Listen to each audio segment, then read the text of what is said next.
नमस्कार दोस्तों, एक और वीडियो के अंदर आपका स्वागत है। इस वीडियो के अंदर हम बात करने वाले हैं डोनाल्ड ट्रंप की चीन की यात्रा के बारे में। ये बहुत बड़ा जियोपॉलिटिकल शिफ्ट है, क्योंकि अमेरिका के जब फर्स्ट बार डोनाल्ड ट्रंप राष्ट्रपति बने तो चाइना की नीति थी वो आक्रामक नीति थी। अब है डोनाल्ड ट्रंप चाइना का दौरा कर रहे हैं। 2017 के बाद में ट्रंप का पहला दौरा है। इस दौरे पर डोनाल्ड ट्रंप है वो अमेरिका के बड़ी बड़ी कंपनियों के टॉप सीईओ को लेकर के चाइना के दौरे पर गए हैं। मतलब वहां पर बहुत बड़ी मात्रा के अंदर व्यापारिक समझौते होने वाले हैं और अमेरिका चाइना व्यापार है उसको आगे बढ़ाने के लिए बात होने वाली है। डोनाल्ड ट्रंप है वो पहले चाइना पर टैरिफ लगा दिए थे।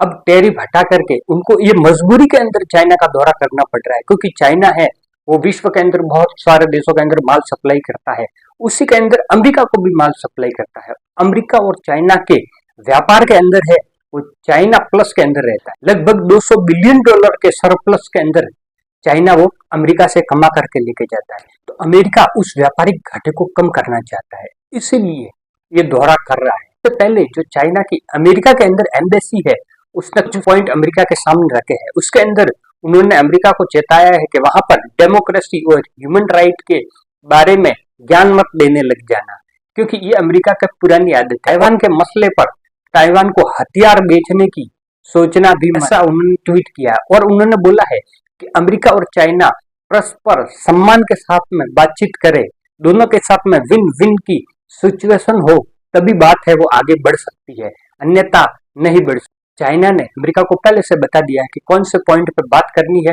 और कौन से पॉइंट पे बात नहीं करनी है। इससे चाइना ये दर्शाना चाहता है कि चाइना को अमेरिका की जरूरत नहीं है, अमेरिका को चाइना की जरूरत है।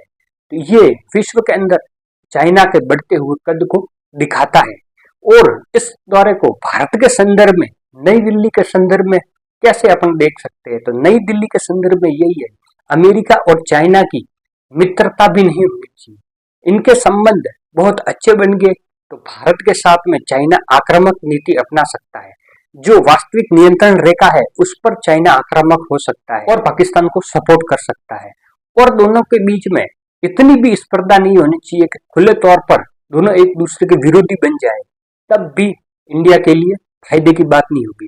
दोनों के बीच में प्रतिस्पर्धा तो रहे, लेकिन वो प्रत्यक्ष संघर्ष के अंदर नहीं बदलनी चाहिए। ये भारत के लिए अच्छी बात है, क्योंकि पिछले दिनों जब डोनाल्ड ट्रंप ने भारत पर टैरिफ लगाए तब भारत ने चाइना के साथ में थोड़े संबंध अच्छे कर लिए थे। तब अमेरिका को भी एहसास हुआ कि भारत के साथ में ज्यादा दबाव बनाए तो भारत चाइना के साथ में झुक जाएगा। और चाइना है वो भारत को अमेरिकी खेमे के अंदर पूर्णतः जाते हुए नहीं देखना चाहता, उसको भारत की जरूरत है, क्योंकि भारत है एक महत्वपूर्ण कंट्री है। अगर वो अमेरिका की तरफ झुकता है तो चाइना को है विश्व के अंदर पावर बैलेंस के अंदर है, तो चाइना है वो भारत को भी छोड़ना नहीं चाहता। तो इसी तरह से दोनों देशों के बीच में प्रतिस्पर्धा बनी रहे, तब भारत का महत्व है दोनों देशों को लगेगा। तो भारत है वो अमेरिका से भी फायदा ले सकता है और चाइना से भी फायदा ले सकता है। ऑपरेशन सिंदूर के अंदर चाइना ने है कि पाकिस्तान का समर्थन किया था, अब ये बात खुल करके आ रही है। तो भारत और चाइना के संबंध जब अच्छे होंगे तो भारत तब चाइना को पाकिस्तान से दूर करने के अंदर भारत सफल हो सकता है। ये कुछ हद तक अमेरिका और चाइना के संबंधों पर भी निर्भर करता है।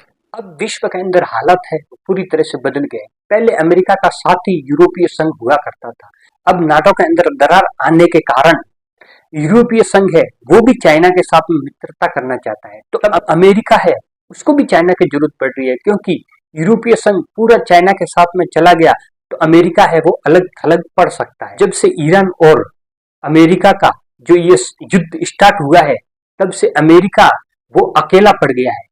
इससे पहले जब भी अमेरिका किसी देश के अंदर युद्ध लड़ने के लिए जाता था तब उसके साथ में पूरी नाटो फोर्सेज है वो मिल करके जाती थी। इस युद्ध के अंदर नाटो फोर्स उसका साथ नहीं दे रही है, तो अमेरिका कहीं ना कहीं अकेला पड़ रहा है। ऐसी स्थिति के अंदर अमेरिका है वो यूरोपीय संघ को पूरी तरह से चाइना के साथ में जुड़ते हुए भी नहीं देखना चाहता, इसीलिए वो चाइना के खिलाफ में जो उसकी आक्रामक नीति थी उसको त्याग करके एक बातचीत की टेबल पर आ गया है। चाइना है वो अमेरिका को सस्ते प्रोडक्ट है वो भेजता है और अमेरिका है वो महंगे प्रोडक्ट भेजता है, फिर भी व्यापारिक लाभ के अंदर चाइना बहुत ज्यादा है। 200 बिलियन डॉलर चाइना हर साल कमा करके अमेरिका से लेके जाता है और अमेरिका उस घाटे को कम करना चाहता है। इसीलिए अपनी कंपनियों के सीईओ को लेकर के चाइनीज यात्रा पर गया है। और अमेरिका को भी ये पता लग गया है कि ईरान युद्ध के अंदर चाइना ने है वो ईरान की मदद की थी। तो अब वो इस पॉइंट पे भी बातचीत करेगा कि ईरान की मदद की है तो अमेरिका भी ताइवान की मदद कर सकता है। तो अब चाइना को उससे पीछे हटना पड़ेगा। बाकी आपकी इस विषय पर क्या राय है वो कमेंट बॉक्स के अंदर जरूर रखें। वीडियो पसंद आए तो लाइक कर दीजिए, दोस्तों के साथ में शेयर कर दीजिए। ऐसे ही वीडियो हमारे चैनल पे आते रहते हैं। मिलते हैं एक नेक्स्ट वीडियो के अंदर, तब तक के लिए जय हिंद, जय भारत।